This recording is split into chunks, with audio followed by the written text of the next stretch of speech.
আচ্ছা আমি কি করব বলো তো? আমাকে মা বাবা বাড়ির লোক সবাই জিজ্ঞাসা করছে আমি পুজোর সময় কটা জামা কিনেছি, আমার কটা জামা হয়েছে, ওদের জন্য কি কি কিনেছি, আমার কি করার আছে? আচ্ছা স্বর্ণা, তুমি তো জানো এখন কি আর অত বিক্রি বাট্টা হয়? আমি কি করে এত কিছু করবো বলো? আমি জানি না এসব, আমি বাড়িতে মুখ দেখাতে পারছি না। আচ্ছা ঠিক আছে, আমি চেষ্টা করছি।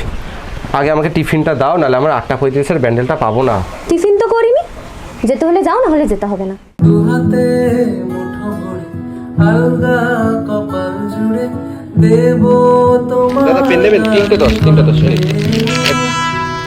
তুমি প্রচ্ছদে রং দেবে শব্দে বরং দেবে এই দাঁড়াও দাঁড়াও, আজকে ছড়িয়ে দেবে খড়িটা নাও। আচ্ছা বেরোলাম তাহলে। আরে টিফিনটা নাও। ও হ্যাঁ হ্যাঁ। আকাশে আদরে দুপুর হে মা, একটু দেখো, আমি তো শুধু স্বর্ণাকে ভালোই রাখতে চেয়েছি। যা, ব্যাগটা ফেলে রেখে চলে গেল। ঠিক আছে, আজকে যখন আর বিক্রি বাট্টা হলোই না, তো অপেক্ষা করি, উনি এলে দিয়ে দেবো। আরে দাদা, এখানে একটা ব্যাগ দেখেছেন? আপনি ফেলে গেছিলেন, আমি আপনাকে রেখে দিয়েছি।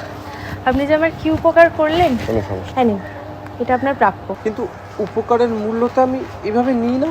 আরে না না দাদা, এটা কোনো উপকারের মূল্য না, এটা আপনার আজকের উপার্জন।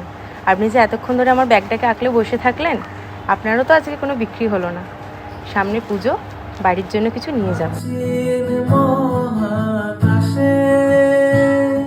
এই দেখো স্বর্ণা, সবার জন্য কত কিছু এনেছি দেখো। আমার এই সমস্ত কিছু চাই না, ওরা বলছিল বলে, আমার শুধু তুমি থাকলেই হবে। আরে বোকা, মা দুর্গা আসছেন, তিনি সব ঠিক করে দেন। খেয়েছো কিছু সকাল দিয়ে? পাতায় পাতায় জোটে গল্প